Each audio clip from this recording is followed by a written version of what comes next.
Viewers, എല്ലാവർക്കും ദിജോസ് വേൾഡിൻ്റെ പുതിയൊരു വീഡിയോയിലേക്ക് സ്വാഗതം. ഇന്നത്തെ വീഡിയോയിൽ സംസാരിക്കുന്നത് നിങ്ങൾ പ്രഗ്നൻസി ട്രൈ ചെയ്യുന്നവരാണെങ്കിൽ ഓവുലേഷൻ നടക്കുന്ന ദിവസം നിങ്ങൾക്കുണ്ടാകുന്ന ഡിസ്ചാർജിൻ്റെ ടെക്സ്ചറിനെ പറ്റിയിട്ടാണ്. ഓവുലേഷൻ നടക്കുന്ന സമയത്ത് പലർക്കും തന്നെ വജൈനൽ ഡിസ്ചാർജ് ഉണ്ടാവുന്നില്ല. പക്ഷെ ഒരുപാട് പേര് ചാനലിൽ പറയുന്നുണ്ട്, ചേച്ചി തിക്കായിട്ടുള്ള ഡിസ്ചാർജ് ആണ് വരുന്നത്, ഇത് ഓവുലേഷൻ നടക്കാത്തത് കൊണ്ടാണോ, ഇതിലെന്തെങ്കിലും പ്രശ്നമുണ്ടോ എന്നൊക്കെ ചോദിക്കുന്ന ഒരുപാട് പേരുണ്ട്. അപ്പൊ നമ്മൾ ഓവുലേഷൻ ഡിസ്ചാർജിന്റെ സ്റ്റേജ് എന്താണെന്ന് മസ്റ്റായിട്ട് അറിഞ്ഞിരിക്കണം. അതായത് ഓവുലേഷൻ നടക്കുന്ന സമയത്ത് എങ്ങനെയാണ് നമുക്ക് ഡിസ്ചാർജ് വരുന്നത്, ഇത് ഓരോ സ്റ്റേജിലും ഓവുലേഷൻ അടുക്കുന്ന സമയത്ത് എങ്ങനെയാണ്, ഓവുലേഷൻ കഴിയുന്ന സമയത്ത് എങ്ങനെയാണ്, എക്സാക്ട് ഓവുലേഷൻ ഡേറ്റിൽ എങ്ങനെയാണ്, ഈ കാര്യങ്ങൾ നിങ്ങൾ മസ്റ്റായിട്ട് അറിഞ്ഞിരിക്കണം. അപ്പൊ നമുക്കിതൊരു ഫ്ലോയിൽ അങ്ങനെ ഓരോ സ്റ്റേജ് ആയിട്ട് പോവാട്ടോ. വീഡിയോ നമുക്കപ്പോൾ സ്റ്റാർട്ട് ചെയ്യാം. ഇവിടെ ഏറ്റവും ആദ്യം സംസാരിക്കാൻ പോകുന്നത് നമ്മുടെ ഓവുലേഷന് മുൻപുള്ള സമയം, അതായത് നമ്മുടെ പീരിയഡ്സ് ജസ്റ്റ് കഴിഞ്ഞിട്ടുള്ള സമയം. ഇപ്പോൾ നിങ്ങളിൽ ഓവുലേഷൻ നടക്കുന്നത് 14ാമത്തെ ദിവസമാണെങ്കിൽ, പീരിയഡ്സിന്റെ 14ാമത്തെ ദിവസമാണെങ്കിൽ ഒരു 10ാമത്തെ ദിവസം മുതൽ അല്ലെങ്കിൽ ഒരു 9ാമത്തെ ദിവസം മുതൽ നമുക്ക് തുടങ്ങാം. ഈ ദിവസം എന്ന് പറയുന്നത് നമ്മുടെ പീരിയഡ്സിന്റെ ബ്ലഡ് പോയിട്ട് നമ്മുടെ ശരീരം ക്ലിയർ ആയ ഒരു സമയമാണ്. ഈ സമയം മുതൽ നമുക്കുണ്ടാകാൻ സാധ്യതയുള്ള ഒരു 9th ഡേ മുതൽ ഉണ്ടാകാൻ സാധ്യതയുള്ള ഡിസ്ചാർജ് എന്ന് പറയുന്നത് ഇവിടെ ഈ ഫോട്ടോയിൽ കൊടുത്തിരിക്കുന്നത് പോലെ സ്റ്റിക്കി ആയിട്ടുള്ള ഡിസ്ചാർജ് ആയിരിക്കും. ഡ്രൈ ആയിരിക്കും ആ ഒരു ഡിസ്ചാർജ്. ഡ്രൈ എന്ന് പറഞ്ഞു കഴിഞ്ഞാൽ നിങ്ങൾ കണ്ടിട്ടുണ്ടാവുമല്ലോ, ഓവുലേഷൻ സമയത്ത് അല്ലാതെയും നിങ്ങൾക്ക് പലർക്കും ഡിസ്ചാർജ് ഉണ്ടാകും. ആ ഡിസ്ചാർജ് നിങ്ങൾക്ക് കട്ടിയായിട്ടായിരിക്കും പോകുന്നത്. ആ കട്ടിയായിട്ടുള്ള ഡിസ്ചാർജ് 2 കൈവിരലുകൾക്കിടയിൽ നിങ്ങൾക്ക് വരികയാണെങ്കിൽ അതിനൊട്ടും നമുക്ക് വലിച്ചിട്ടാൻ പറ്റില്ല. ഒരു തവണ നമ്മൾ നീട്ടിക്കഴിഞ്ഞാൽ അത് പിന്നെയും കയ്യിൽ നിന്ന് വിട്ടുപോകും. അങ്ങനെയുള്ള ഡിസ്ചാർജ് ആയിരിക്കും നമുക്ക് ഒരു 9th അല്ലെങ്കിൽ ഒരു 10th ഡേയിൽ കാണാനായിട്ട് സാധിക്കുന്നത്. നിങ്ങൾക്ക് ഓവുലേഷൻ നടക്കുന്നതിന് മുൻപായിട്ട് ഇങ്ങനെ വരുന്നുണ്ടോയെന്ന് നിങ്ങൾ മസ്റ്റായിട്ട് ശ്രദ്ധിക്കണം കേട്ടോ. ദെൻ ഒരു 10th ഡേ ഒക്കെ കഴിഞ്ഞു കഴിഞ്ഞാൽ, 10th 11th ആ ഒരു ഡേ ഒക്കെ എത്തിക്കഴിഞ്ഞാൽ ഈ ഡിസ്ചാർജ് കുറച്ചും കൂടി ഒന്ന് ക്രീമി ആകും. ഇപ്പൊ നമ്മൾ നിവ്യയുടെ ഒക്കെ ക്രീം എടുത്തിട്ട് കയ്യിലാക്കി കഴിഞ്ഞാൽ ഒരു എന്താ പറയുക, ഒരു ക്രീമി ആയിട്ടുള്ള ഒരു ടെക്സ്ചർ അല്ലേ അത് നമുക്ക് കുറച്ചൊന്ന് എന്താ പറയുക സ്മൂത്ത് ആയിട്ടുള്ള, നേരത്തെ ഉണ്ടായിരുന്നതിനേക്കാളും ഡ്രൈ ആയിട്ടുള്ള ഒരു ഡിസ്ചാർജ് ആയിരിക്കില്ല, കുറച്ചൊന്ന് സ്മൂത്ത് ആയിരിക്കും. ആ ഡിസ്ചാർജ് നിങ്ങൾക്ക് വരുന്നുണ്ടെങ്കിൽ നിങ്ങൾ ഏകദേശം നിങ്ങളുടെ ഫെർട്ടൈൽ ഡേയിലോട്ട് അടുത്ത് തുടങ്ങിയെന്ന് നമുക്ക് പറയാനായിട്ട് സാധിക്കും. പിന്നെ മൂന്നാമതായിട്ട് നിങ്ങൾക്ക് ഉണ്ടാകുന്ന ഡിസ്ചാർജ്, അതായത് നമ്മുടെ ശരിക്കും നമുക്ക് വരാൻ പോകുന്ന ഓവുലേഷൻ ഡിസ്ചാർജ്, അതെടുക്കുന്നതിനേക്കാളും കുറച്ച് ഒരു ദിവസം അല്ലെങ്കിൽ 2 ദിവസം മുൻപ് നിങ്ങൾക്ക് ഉണ്ടാവുന്ന ഡിസ്ചാർജ് എന്ന് പറയുന്നത്, നിങ്ങൾ കുഞ്ഞുങ്ങളുടെ സ്ലൈം കണ്ടിട്ടില്ലേ, കുട്ടികൾ കളിക്കുന്ന ഒരു ടോയാണ് സ്ലൈം എന്ന് പറഞ്ഞിട്ട്. ഇപ്പൊ നിങ്ങൾ അലോവേര ജെല്ലാണെങ്കിൽ എല്ലാവരും കണ്ടിട്ടുണ്ടാവും അലോവേര ജെല്ല്. ഈ അലോവേര ജെല്ലിന്റെ പോലെയുള്ള ഒരു ടെക്സ്ചർ ആയിരിക്കും. അതായത് നമ്മൾ കയ്യിലിട്ട് ഇങ്ങനെ കാണിക്കുമ്പോഴേക്കും ഒന്ന് അനങ്ങുന്നത് പോലെയുള്ള ഒരു ടെക്സ്ചർ. നേരത്തെ ഉണ്ടായിരുന്ന ക്രീമിയെ അപേക്ഷിച്ച് കുറച്ചും കൂടി നല്ലതുപോലെ നമ്മുടെ എഗ് വൈറ്റിലോട്ട് ഫോം ആയി വരുന്നതിന്റെ ഒരു ടൈപ്പ് ആയിരിക്കും ഈ ഒരു ഡിസ്ചാർജിൽ ഉണ്ടാവുന്നത്. നമ്മൾ 2 കൈവിരലുകൾക്കിടയിൽ വെച്ചൊന്ന് വലിക്കാൻ നോക്കിക്കഴിഞ്ഞാൽ ചെറുതായിട്ടൊന്ന് വലിഞ്ഞു തുടങ്ങും. ഈ ഡിസ്ചാർജിനും കളർ ഉണ്ടാവും കേട്ടോ. സാധാരണ നമുക്ക് ഓവുലേഷൻ നടക്കുന്ന ഡിസ്ചാർജിന് കളർ ഉണ്ടാവില്ല. പക്ഷേ ഈ ഡിസ്ചാർജിന്, നിങ്ങളുടെ ഫെർട്ടിലിറ്റി പീരീഡ് അടുക്കുന്നതിന് മുൻപുള്ള ഈ ഒരു ഡിസ്ചാർജിന് കളർ ഉണ്ടാകും. അതുപോലെ തന്നെ ഇത് എഗ് വൈറ്റിലോട്ട്, അതായത് എഗ് വൈറ്റിന്റെ ടെക്സ്ചറിലോട്ട് വലിച്ചു നീട്ടാൻ പറ്റുന്ന ഒരു ഫോമിലോട്ട് മാറുന്ന വൈറ്റ് കളറിലെ ഡിസ്ചാർജ് ആയിരിക്കും നിങ്ങൾക്ക് ഉണ്ടാവുക. അടുത്തതെന്ന് പറയുന്നത് എക്സാക്ട് ഓവുലേഷൻ നടക്കുന്ന ദിവസം നിങ്ങൾക്ക് ഉണ്ടാവുന്ന ഡിസ്ചാർജ്. ഈ ഡിസ്ചാർജ് എന്ന് പറയുന്നത് എഗ് വൈറ്റ് ടെക്സ്ചറിലുള്ള ഡിസ്ചാർജ് ആയിരിക്കും. എഗ് വൈറ്റ് എന്ന് പറയുമ്പോഴേക്കും പച്ചമുട്ടയുടെ വെള്ള പോലെയോ അല്ലെങ്കിൽ വെണ്ടക്ക നമ്മൾ കട്ട് ചെയ്യുമ്പോൾ ഉണ്ടാകുന്ന ഒരു വഴുവഴുപ്പില്ലേ, ഇതോടുകൂടിയ ഒരു ഡിസ്ചാർജ് ആയിരിക്കും നിങ്ങൾക്ക് ഉണ്ടാകുന്നത്. ഈ ഡിസ്ചാർജ് എന്ന് പറയുന്നത് നമ്മൾ 2 കൈവിരലുകൾക്കിടയിൽ വെച്ചിട്ട് വലിച്ചു നീട്ടുകയാണെങ്കിൽ അത് വലിഞ്ഞു പോകാനായിട്ട് ചാൻസ് ഉണ്ട്. ഈ ഡിസ്ചാർജ് നിങ്ങൾക്ക് വരുമ്പോൾ അതിനർത്ഥം നിങ്ങളുടെ അണ്ടം നാച്ചുറലി പൊട്ടി. കാരണം ഓവുലേഷൻ നടക്കുന്നതിന് മുന്നോടിയായിട്ട് നമ്മളുടെ ശരീരത്തിൽ ഉണ്ടാകുന്ന LHന്റെ സർജും അതുപോലെ തന്നെ നമ്മുടെ സെർവിക്കൽ മ്യൂക്കസ്, സെർവിക്സ് പ്രൊഡ്യൂസ് ചെയ്യുന്ന, സെർവിക്സിലോട്ട് രക്തയോട്ടം കൂടുമ്പോഴേക്കും പ്രൊഡ്യൂസ് ചെയ്യുന്ന ഈ സെർവിക്കൽ മ്യൂക്കസ് എന്ന് പറയുന്ന ഡിസ്ചാർജ് നമ്മളെ സൂചിപ്പിക്കുന്നത് ഓവുലേഷൻ അടുക്കാറായി, അണ്ടം പൊട്ടാറായി, ഫിസിക്കൽ കോണ്ടാക്ട് ചെയ്ത് തുടങ്ങിക്കോളൂ എന്നുള്ള ഒരു സിഗ്നലാണ് തരുന്നത്. ഈ ഡിസ്ചാർജ് ഈ സമയത്തോട് അടുക്കുമ്പോഴാണ് നിങ്ങൾക്ക് വരുന്നതെങ്കിൽ അതിനർത്ഥം നിങ്ങൾ ഫെർട്ടൈൽ ആണ്, നാച്ചുറലി നിങ്ങൾക്ക് ഓവുലേഷൻ നടക്കുന്നുണ്ട് എന്നാണ്. നാച്ചുറലി ഓവുലേഷൻ നടക്കുന്ന സ്ത്രീകൾക്ക് പ്രഗ്നന്റ് ആകാനായിട്ടുള്ള ചാൻസസും കൂടുതലായിരിക്കും. ഇനി ഈ ഒരു ഡിസ്ചാർജ് കണ്ടാൽ മാത്രമാണോ നിങ്ങൾ ഗർഭിണിയാകുന്നത് എന്ന് ചോദിച്ചു കഴിഞ്ഞാൽ ഒരിക്കലും അല്ല. ഈ ഡിസ്ചാർജ് ഇല്ലെങ്കിലും പ്രഗ്നന്റ് ആകുന്ന ആളുകളുണ്ട്. ഈ ഡിസ്ചാർജിന്റെ ബെനഫിറ്റ് എന്ന് പറയുന്നത് ശരീരത്തിനകത്തേക്ക് പ്രവേശിക്കുന്ന സെമന് അവിടെ നല്ലൊരു എൻവയോൺമെന്റ് ഉണ്ടാക്കി കൊടുക്കുക എന്നുള്ളതാണ് ഈ ഒരു സെർവിക്കൽ മ്യൂക്കസിന്റെ പർപ്പസ് എന്ന് പറയുന്നത്. അത് മാത്രമല്ല, ഫിസിക്കൽ കോണ്ടാക്ട് ചെയ്യുന്ന സമയത്ത് സെർവിക്കൽ മ്യൂക്കസ് കൂടുതലായിട്ട് ഉണ്ടാകുന്നുണ്ടെങ്കിൽ നിങ്ങൾക്ക് ആ ഒരു പ്രോസസ്സ് എൻജോയബിൾ ആയിരിക്കും. അതായത് മാക്സിമം നിങ്ങൾക്ക് രണ്ടുപേർക്കും ആ ഒരു പ്രോസസ്സിനെ എൻജോയ് ചെയ്യാനായിട്ട് സാധിക്കും. അതാണ് ഇതിന്റെ മറ്റൊരു ഗുണം എന്ന് പറയുന്നത്. പിന്നെ നിങ്ങൾ ഈ ഒരു ഡിസ്ചാർജ് ഇല്ലെങ്കിലും മസ്റ്റായിട്ട് ശ്രദ്ധിക്കേണ്ട മറ്റൊരു കാര്യമുണ്ട്. ഓവുലേഷൻ നടക്കുന്ന ദിവസങ്ങളിൽ നിങ്ങൾക്ക് ഏത് ടൈപ്പ് ഡിസ്ചാർജ് ആണ് വരുന്നത് എന്നതിനെ പറ്റിയിട്ട്.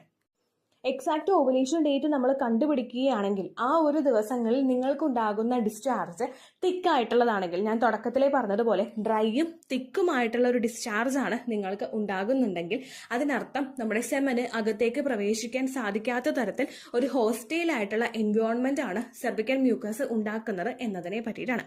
ഈ ഹോസ്റ്റൈലായിട്ടുള്ള സെർവിക്കൽ മ്യൂക്കസ് ആയി കഴിഞ്ഞു കഴിഞ്ഞാൽ നമ്മൾ കട്ടിയുള്ള ആ ഒരു സെർവിക്കൽ മ്യൂക്കസിൽ കൂടി സെമന് കൃത്യമായിട്ട് അകത്തേക്ക് പ്രവേശിക്കാനായിട്ട് സാധിക്കില്ല.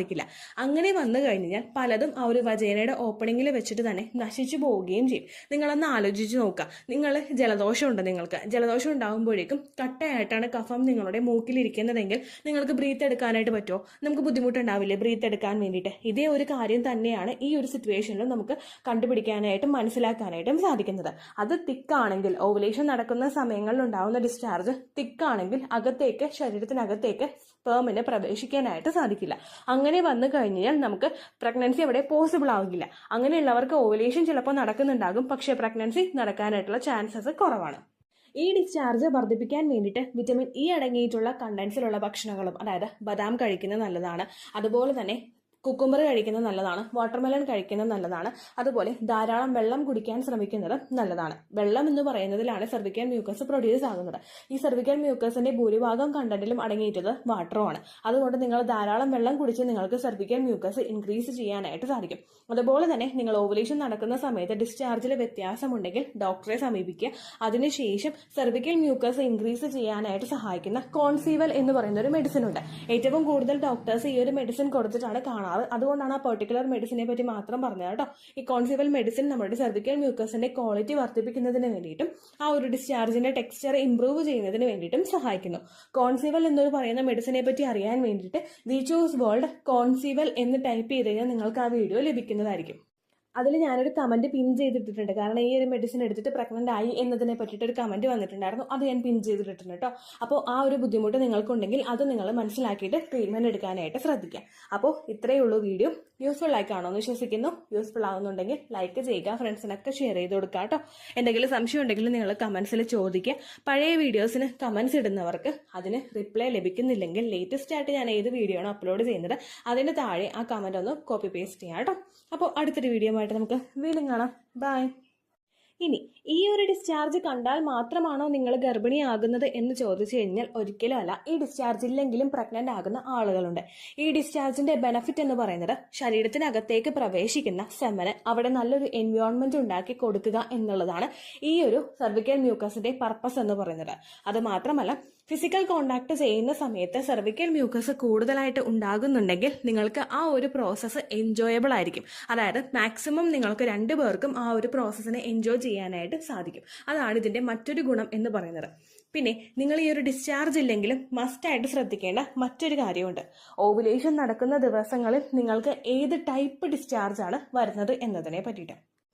എക്സാക്ട് ഓവുലേഷൻ ഡേറ്റ് നമ്മൾ കണ്ടുപിടിക്കുകയാണെങ്കിൽ ആ ഒരു ദിവസങ്ങളിൽ നിങ്ങൾക്കുണ്ടാകുന്ന ഡിസ്ചാർജ് തിക്കായിട്ടുള്ളതാണെങ്കിൽ, ഞാൻ തുടക്കത്തിലേ പറഞ്ഞതുപോലെ ഡ്രൈയും തിക്കുമായിട്ടുള്ള ഒരു ഡിസ്ചാർജ് ആണ് നിങ്ങൾക്ക് ഉണ്ടാകുന്നുണ്ടെങ്കിൽ അതിനർത്ഥം നമ്മുടെ സെമന് അകത്തേക്ക് പ്രവേശിക്കാൻ സാധിക്കാത്ത തരത്തിൽ ഒരു ഹോസ്റ്റൈലായിട്ടുള്ള എൻവയോൺമെന്റ് ആണ് സെർവിക്കൽ മ്യൂക്കസ് ഉണ്ടാക്കുന്നത് എന്നതിനെ പറ്റിയിട്ടാണ്. ഈ ഹോസ്റ്റൈലായിട്ടുള്ള സെർവിക്കൽ മ്യൂക്കസ് ആയി കഴിഞ്ഞു കഴിഞ്ഞാൽ നമ്മൾ കട്ടിയുള്ള ആ ഒരു സെർവിക്കൽ മ്യൂക്കസിൽ കൂടി സെമന് കൃത്യമായിട്ട് അകത്തേക്ക് പ്രവേശിക്കാനായിട്ട് സാധിക്കും. സാധിക്കില്ല.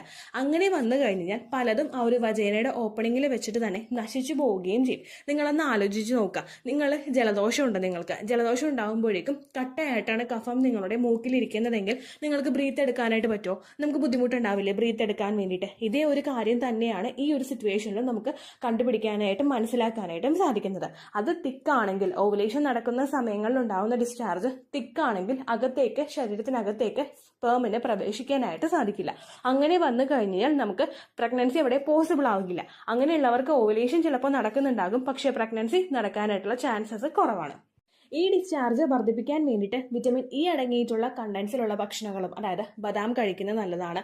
അതുപോലെ തന്നെ കുക്കുംബർ കഴിക്കുന്നത് നല്ലതാണ്. വാട്ടർമെലൺ കഴിക്കുന്നത് നല്ലതാണ്. അതുപോലെ ധാരാളം വെള്ളം കുടിക്കാൻ ശ്രമിക്കുന്നത് നല്ലതാണ്. വെള്ളം എന്ന് പറയുന്നതിലാണ് സെർവിക്കൽ മ്യൂക്കസ് പ്രൊഡ്യൂസ് ആകുന്നത്. ഈ സെർവിക്കൽ മ്യൂക്കസിന്റെ ഭൂരിഭാഗം കണ്ടന്റിലും അടങ്ങിയിട്ടത് വാട്ടറുമാണ്. അതുകൊണ്ട് നിങ്ങൾ ധാരാളം വെള്ളം കുടിച്ച് നിങ്ങൾക്ക് സെർവിക്കൽ മ്യൂക്കസ് ഇൻക്രീസ് ചെയ്യാനായിട്ട് സാധിക്കും. അതുപോലെ തന്നെ നിങ്ങൾ ഓവുലേഷൻ നടക്കുന്ന സമയത്ത് ഡിസ്ചാർജിൽ വ്യത്യാസമുണ്ടെങ്കിൽ ഡോക്ടറെ സമീപിക്കുക. അതിനുശേഷം സെർവിക്കൽ മ്യൂക്കസ് ഇൻക്രീസ് ചെയ്യാനായിട്ട് സഹായിക്കുന്ന കോൺസീവൽ എന്ന് പറയുന്ന ഒരു മെഡിസിൻ ഉണ്ട്. ഏറ്റവും കൂടുതൽ ഡോക്ടേഴ്സ് ഈ ഒരു മെഡിസിൻ കൊടുത്തിട്ടാണ് കാണാറ്. അതുകൊണ്ടാണ് ആ പെർട്ടിക്കുലർ മെഡിസിനെ പറ്റി മാത്രം പറഞ്ഞത് കേട്ടോ.